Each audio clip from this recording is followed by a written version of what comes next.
So don't say fear, say bull.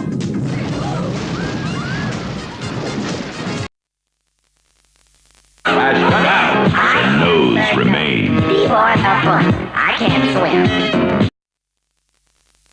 Next.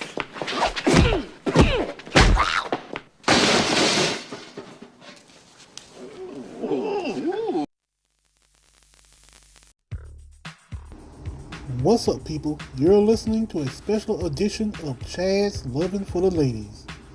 Cause ladies, we need to talk. Today we need to talk about the S word. And no, I don't mean that because I already have a girlfriend and a side chick, but thank you anyway. Okay, from an article on the BET site, Fantasia says she believes women are single because they can't submit to men. Do you? Fantasia Barrino thinks the reason why you can't find a man is because more women need to submit to their man. The topic of submission is always a slippery slope, but Fantasia had no problem discussing her thoughts around this subject on the Breakfast Club recently. The 35-year-old believes that there are too many women who are trying to take on a man's role, which she considers the lead role, when they should, as she says, submit to their partners. Most women are trying to be the leader. That's why you can't find a man, she said. You can't be the king in the house. Fall back and be the queen and let your man lead the way.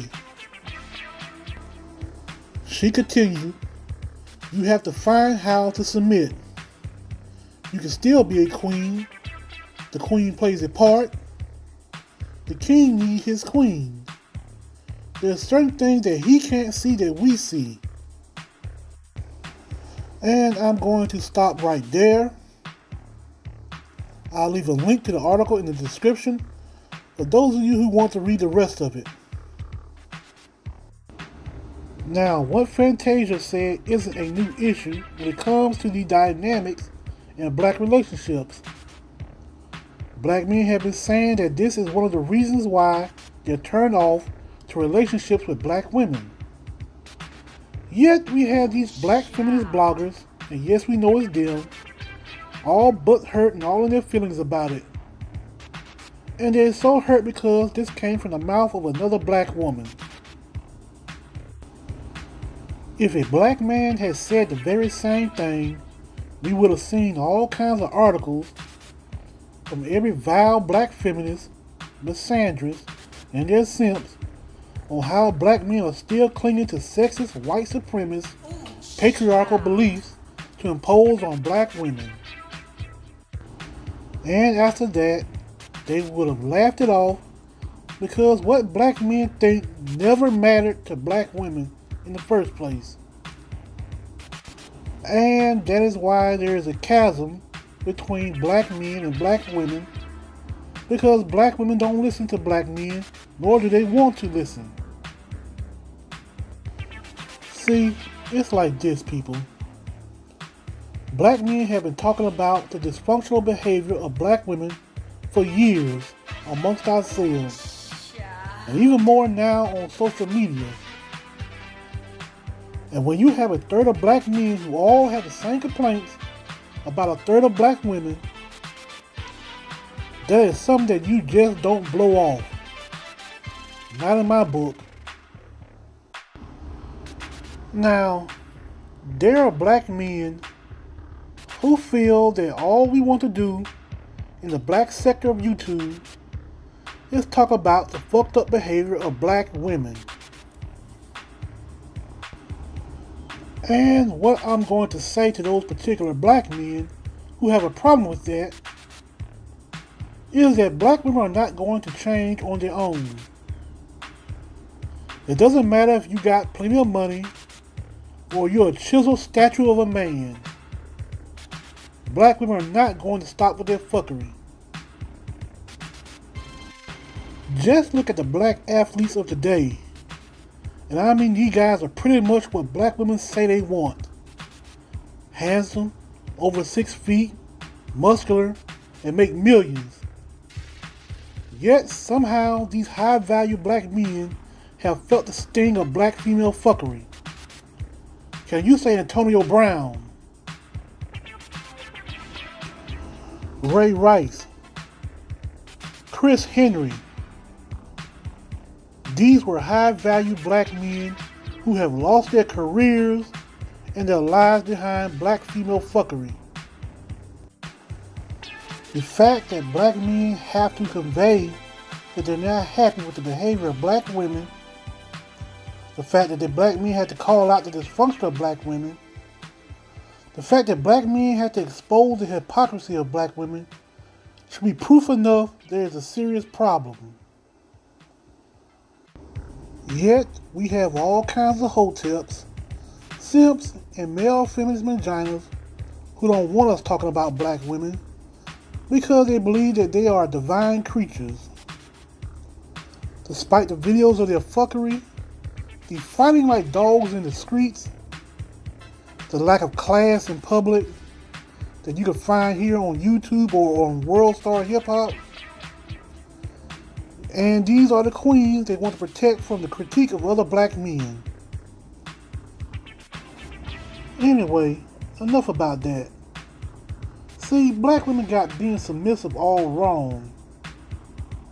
They think that black men don't want them to be educated or have more education than them. That black men don't want them to have money, let alone have more money than them. That black men only want to beat on them for being disobedient, for not having their dinner cooked. And they're going to forbid them from wearing hair weaves.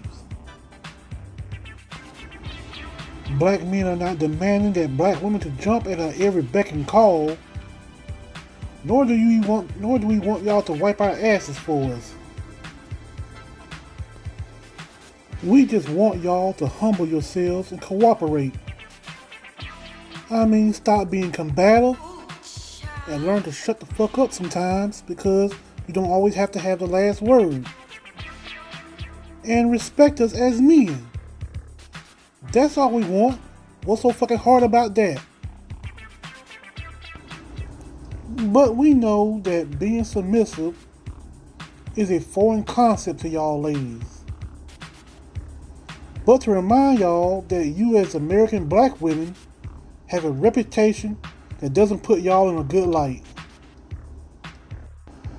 And I believe that many of you know deep down inside that what black men have been saying is true. Because you know a no good bitch when you see one. You don't want your son, nephew, brother, father, or uncle dating her. Alright, now to wrap things up, there was a video that came out 5 or 6 years ago which shows how humble, how feminine, and how submissive black women are with white men. But when it comes to black men, and I'm paraphrasing, black women are combative, insolent, and masculine. And of course, many black women got all in their feelings about that video. See, they know that that video could possibly deter white or other non-black men from dating them. And they'll only end up being stuck with black men.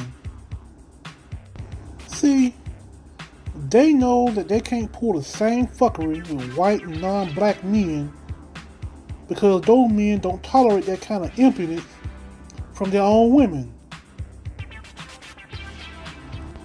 Therefore, black women collectively know that they can't be combative, they can't ration out the sex, they can't come off as gold diggers, which they're quick to let black men know that they're all about the Benjamins, and they can't pull any of the tricks and the fuckery that their mamas and grandmamas and other whores have taught them. Not with non-black men, because they won't hesitate to introduce that ass to the sidewalk. Because they're not like black men who have been conditioned to tolerate the insolence the mouthing off, the degeneracy, and the just plain fuckery of the American black woman. To tell you the truth, many of y'all black women don't know how close some of y'all have come to a black man putting his foot up your ass. Cause the American black woman does not know how to relent and de-escalate a situation. We've seen it too many times. This is why every time I hear about a black woman getting her ass kicked, I ask, what did she do to bring this violence on herself? Because most men ain't trying to fight some bitch. However, the fact that Fantasia is getting all this heat only confirms everything that black men have been saying. That black women don't have no respect for black men. Whenever black men do try to build something, quotation marks, black women will only try to undermine them. Anyway, that's all I got to say. Comment, like, share, and subscribe to help the channel grow. And I'm signing off this bitch.